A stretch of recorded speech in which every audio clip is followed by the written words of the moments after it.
ഇവാഞ്ചലിയും അനുദിന സുവിശേഷ വിചിന്തനം. തിരുസഭ മാതാവിനോട് ചേർന്ന് മത്തായിയുടെ സുവിശേഷം 9-ാം അധ്യായം 9 മുതൽ 13 വരെയുള്ള തിരുവചന ഭാഗം ധ്യാനിക്കുകയാണ്. ചുങ്കം പിരിച്ചിരിക്കുന്ന മത്തായിയെ കർത്താവിൻ്റെ ശിഷ്യനായി തിരഞ്ഞെടുക്കുന്നതാണ് നാം സുവിശേഷത്തിൽ കാണുക. പാപകരമായ സാഹചര്യങ്ങളിൽ നിന്ന് കർത്താവ് ഉയർത്തിയെടുത്ത് മഹോന്നതമായ കാര്യങ്ങൾക്കായി മത്തായിയെ ഉപയോഗപ്പെടുത്തുകയാണ്. പാപകരമായ ചുറ്റുപാടുകളിൽ നിന്ന്, അശുദ്ധമായ സാഹചര്യങ്ങളിൽ നിന്ന് കർത്താവ് വിളിച്ച മത്തായിയാണ് കർത്താവിൻ്റെ സുവിശേഷം എഴുതുവാൻ യോഗ്യനായത്.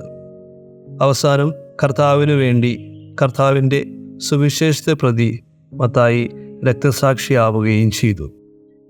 മത്തായി കർത്താവിൻ്റെ ശിഷ്യനാവുവാനുള്ള, കർത്താവിനെ സ്വന്തമാക്കുവാനുള്ള വിളിയോട് തത്സമയം തന്നെ പ്രതികരിക്കുകയാണ്.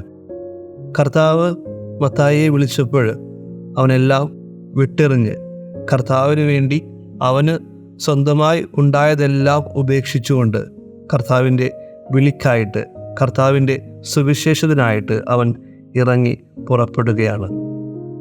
നമുക്ക് നമ്മുടെ ജീവിതത്തിൽ ദൈവം നമ്മളെ വിളിച്ചിരിക്കുന്ന ജീവിത അവസ്ഥയിലെ, ജീവിത ചുറ്റുപാടിലെ ദൈവവിളിയെ നമുക്ക് തിരിച്ചറിയുവാൻ വേണ്ടി പരിശ്രമിക്കാം.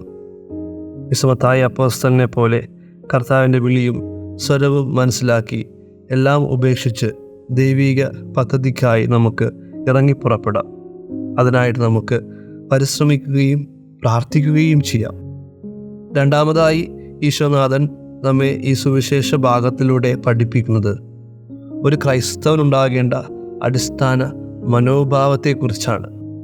ബലിയല്ല, കരുണയാണ് ഞാൻ ആഗ്രഹിക്കുന്നതെന്ന് ഇന്ന് കർത്താവ് നമ്മളോട് പറയുമ്പോൾ, ഓരോ ക്രിസ്തുവിൻ്റെ അനുയായിക്കും, ഓരോ ക്രൈസ്തവനും മറ്റുള്ളവരുടെ ആവശ്യങ്ങളിലേക്ക് ഓരോരുത്തരുടെയും സുരക്ഷിത വലയങ്ങൾ ഭേദിച്ച് ഇറങ്ങിച്ചെല്ലേണ്ടതിൻ്റെ ആവശ്യകതയെക്കുറിച്ചാണ് നമ്മെ ഓർമ്മപ്പെടുത്തുന്നത്.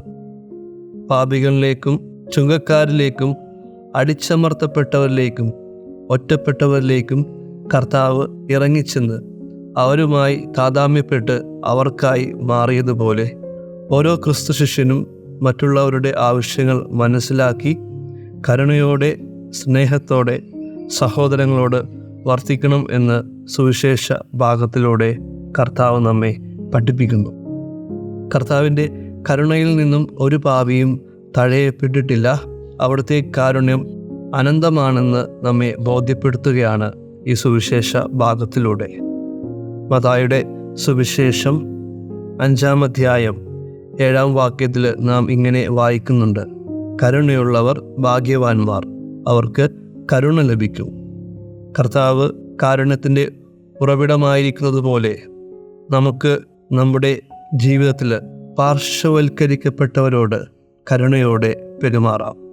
എല്ലാവരെയും ദൈവത്തിൻ്റെ സ്നേഹത്തിലേക്ക്, കാരുണ്യത്തിലേക്ക് അടുപ്പിച്ച് ദൈവത്തിൻ്റെ കരുണ പകർന്നു നൽകി വിശുദ്ധിയിലേക്ക് നയിച്ച് ജീവിതത്തെ അനുഗ്രഹപ്രദമാക്കുന്ന കർത്താവിൻ്റെ കരുണയുടെ വാഹകരായി നമുക്ക് മാറാം.